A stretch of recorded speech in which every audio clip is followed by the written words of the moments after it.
sebuah khotbah, karena setiap aktif selalu mengingatkan kita berdua, yaitu untuk selalu mendidikan iman dan takwa kepada Allah.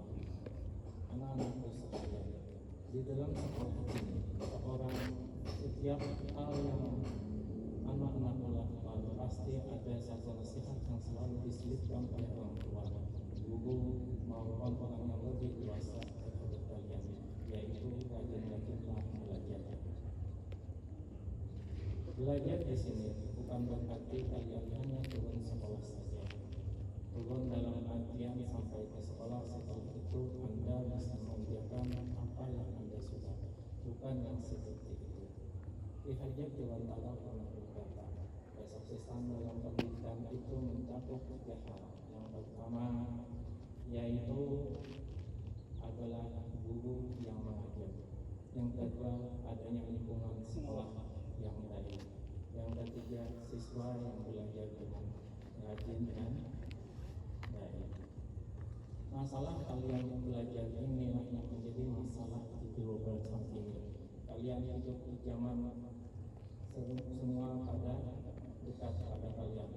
Dulu godaan itu terasa jauh. Contohnya seperti kalian sepeda motor, api itu tidak ada. Tapi kalian ada sekarang di zaman yang disebut orang zaman modern.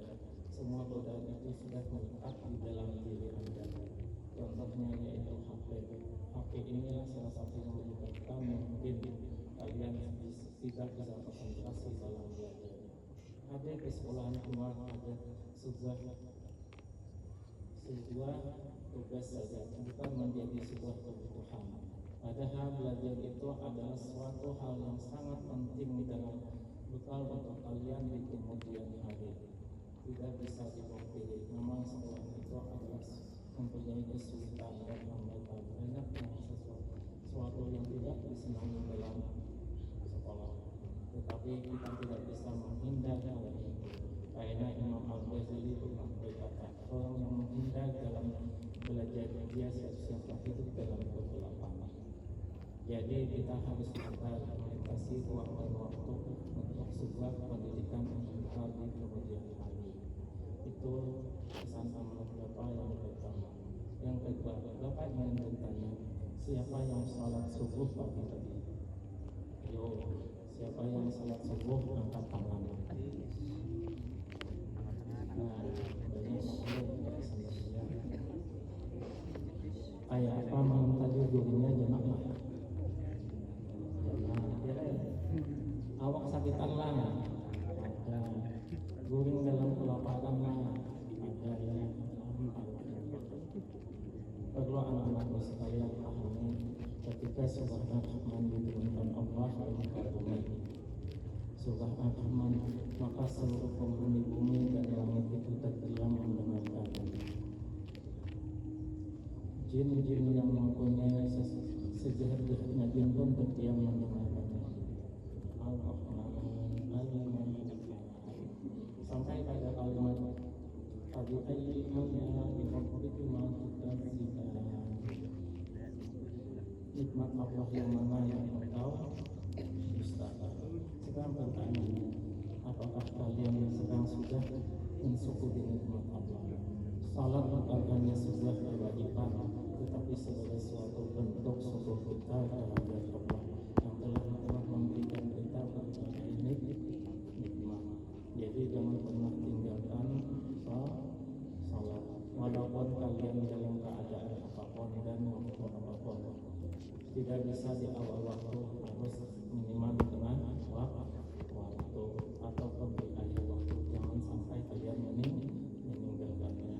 Karena ulama pernah berpendapat orang yang salat menjaga salatnya walau dia di akhir waktu, dia mendapat pengampunan dari Allah. Walau dia tidak mendapat rahmat dan maghfiratnya, tapi dia mendapat pengampunan dari Allah. Perlu yang dipahami yang seperti itu. Yang ketiga, rajin-rajinlah berdoa. Doa adalah senjata kita dalam hidup ini. Kita berusaha apapun, itu semuanya adalah hanya sebuah ikhtiar Allah yang menentukan. Jalan yang terbaik diberikan Allah adalah lewat doa. Ada seorang anak di sebuah kelas ditanya gurunya tentang cita-cita. Dia bercita-cita ingin menjadi presiden. Satu kelas pun mentertawakannya. Lalu dengan enggan bertanya, mengapa kalian protes? Kata yang lain, kamu tidak bercermin ya? Kenapa kalian dengan wajah yang jelek, dengan kehidupan yang miskin, kau meminta yang berlebihan? Sang anak pun tidak merasa besar maupun rendah dengan pertanyaan itu. Dia hanya menjawab, setiap salat aku selalu meminta kepada Tuhanku, dan Allah memintalah apa yang engkau inginkan. Allah itu Tuhan yang Maha Pengasih lagi Maha Penyayang dan Maha Kuasa. Dia pasti akan memberikan. Untuk apa aku meminta yang kecil, Tuhanku bisa memberikan yang besar. Tugasku sudah kulakukan, yaitu berdoa. Doaku sudah kulakukan terhadap Tuhanku. Sekarang aku hanya ingin belajar dengan benar agar cita-citaku bisa terkabul. Begitulah tentang doa. Jangan kalian meninggalkan doa, karena doa itu adalah senjata bagi seorang muslim dalam kehidupan. Yang keempat, yang terakhir, biasakanlah banyak diam. Karena sekarang ini kalian diam ke modern, orang sedang menghujat, memfitnah maupun berkata-kata memberitakan sesuatu yang tidak benar, dan orang percaya. Padahal ada sekumpul penduduk berkata, kalau kita banyak bicara dan berkata itu yang tidak benar, maka Allah akan melaknat orang itu. Jadi kita jangan seperti tukang. Kalau kita sakit punya kotoran di paru, keluar di pantat. Kalau tukang itu punya kotoran di kepala. Kalau manusia memiliki bidang kotoran di kepala, maka yang kemudian mulut yang kata-katanya yang tidak benar.